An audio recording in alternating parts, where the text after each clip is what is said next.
وأصحابه وأهله أجمعين. أما بعد أعوذ بالله من الشيطان الرجيم بسم الله الرحمن الرحيم. اللہ تعالیٰ نے ہم سب کی دونوں جہانوں کی کامیابی کے لیے ہمیں اپنی شریعت اسلام دیا ہوا ہے. اسلام میں دونوں جہانوں کی کامیابی ہے.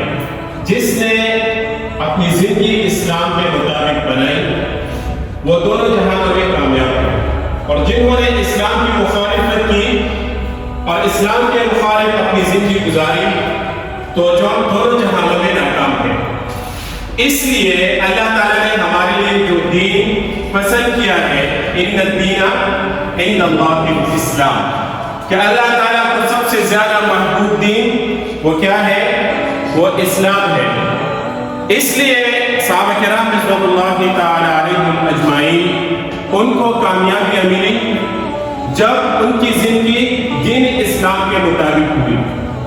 تو اسی کے ذریعے سے اللہ تعالیٰ نے کیسر و کسرا کے خزانے ان کو عطا فرمائے.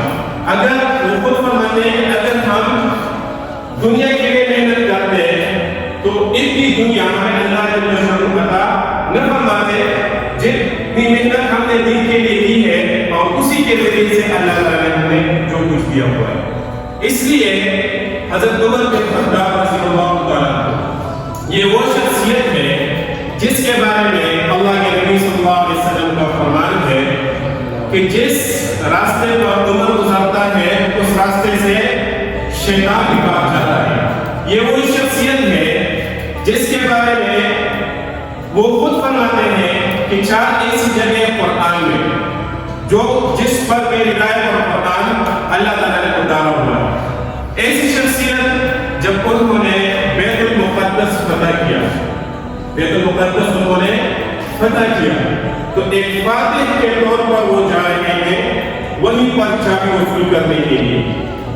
تو جاتے ہوئے وہ ایک اس کے جو لباس ہے عام لباس میں عام سواری پر سوار ہو کے جا رہے ہیں. تو حضرت ابو عبیدہ بن جراح رضی اللہ تعالیٰ عنہ جن کو اللہ کے نبی صلی اللہ علیہ وسلم نے امین الامہ کا لقب دیا ہوا ہے، تو عرض کر رہے ہیں کہ امیر المؤمنین آپ جا رہے ہو، وہی کے بہت بڑے بڑے سردار ان کے گورنر آپ کے انتظار میں بیٹھے ہوئے استقبال کر رہے ہیں، تو آپ اپنے لباس اور اپنی سواری وہ شاہانہ کر لیں، تبدیل کر لیں، تاکہ آپ ایسی صورت اور شکل میں ملے کہ آپ فاتح نظر آ رہے ہو. تو حضرت عمر رضی اللہ تعالیٰ عنہ نے ارشاد فرمایا، اے ابو عبیدہ ہم دنیا میں سب سے ذلیل لوگ تھے، تو اللہ تعالیٰ نے ہمیں عزت دی. کس وجہ سے؟ اسلام کی وجہ سے. اے ابو عبیدہ آپ غور سے سنیں، اگر آپ کی جگہ کوئی اور ہوتا میں اس کو ایسی سزا دیتا کہ عبرت کا نشان بنا دے، لیکن آپ امیر الامت ہو. آپ غور سے سن لیجئے کہ اللہ تعالیٰ نے ہمیں اسلام کی وجہ سے عزت دی ہے. اگر اسلام کو چھوڑ کر ہم دوسری چیزوں میں عزت کو ڈھونڈیں گے تو ہم کبھی بھی عزت والے نہیں ہو سکتے.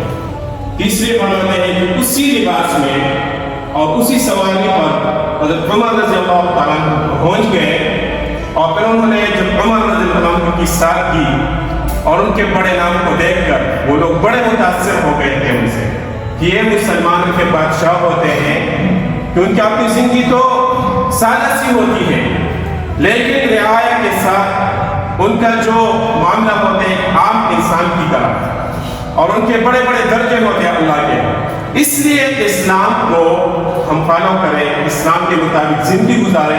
ہماری جتنی زندگی ہے وہ ہمارے معاملات کے مطابق ہو یا ہمارے معاشرت کے مطابق ہو، آپس میں لین دین کے اعتبار سے ہو، یا ہم جو کچھ کر رہے ہو، ہر ایک کام میں ہم اللہ تعالیٰ کے حکم اور اللہ کے نبی صلی اللہ علیہ وسلم کے طریقہ کو زندہ کر لیں تو اس دنیا میں بھی کامیاب ہو جائیں گے اور آخرت میں بھی ہمیشہ ہمیشہ کی کامیابی ہے. تو اس کے لیے سب تیار ہیں انشاءاللہ.